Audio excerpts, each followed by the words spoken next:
can't think of doing this job if you didn't have patience. Sometimes you would make a drum and you would do everything right, but drums aren't made for steel pans. In a sheet of steel metal, it's going to have varying strengths in the drum, in the sheet. So when you get a top, a certain part of the drum might not be as strong as the other part.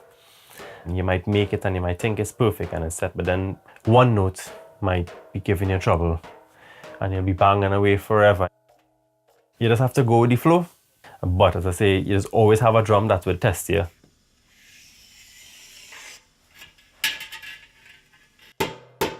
The only thing that I would think that we do now to make it easier is that I use a pneumatic hammer, and that's just for the sinking part. Because before we take a 10-pound sledge and cut off the handle, and we would sink for hours with the sledge. The first day I came here, he gave me one of these to sink, a tenner, which goes down the deepest. And for the entire day, I was with the sledge. And I didn't have technique, I was just trying to use strength. And with this, you have to have technique. So I just basically used my wrists. For the next week, I couldn't do my wrist that. So after the first day, I took the rest of the week off because of the amount I did on that day. But I sink it down to the tenner on that day, you know. It had a few splits, but I got it down to the depth. But that is a pan you shouldn't really do on your first day. You should probably just do a base, which is just a few inches deeper. It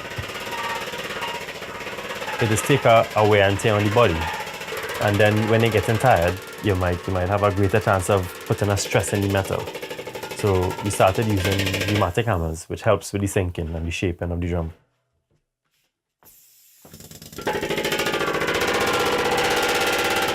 All the rest is by hand.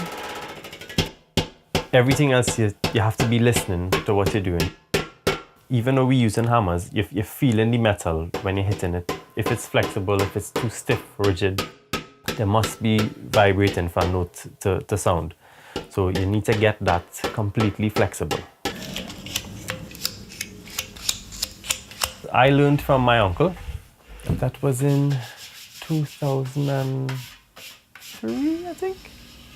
Strange enough, it's only when I came to England, that's when I started learning. Because I used to play pan in Trinidad before. But it was only when I came to his workshop and I saw how he made the pans, I was like, nah, I think I find what I want to do. And then since then, that was it.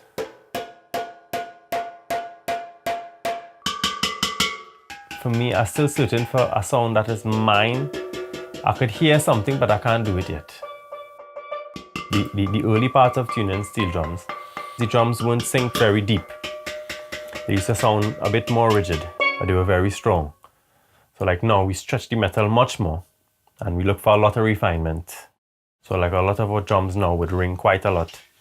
Like I'm trying to get a balance between the both, where it is very, very strong, but it has the right amount of ring. So I get it, but then I just feel like I ain't reached what I want to hear yet, and I think that'll take me some years to get to that.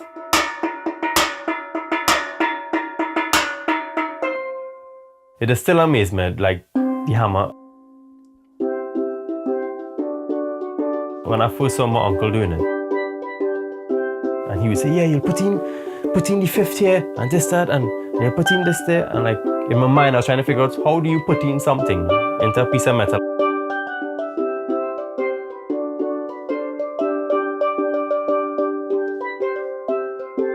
But then when I started to make, and then I started to understand what he meant. And I feel like I spreading our unique culture. Up to now, it still blow my mind that we invented this.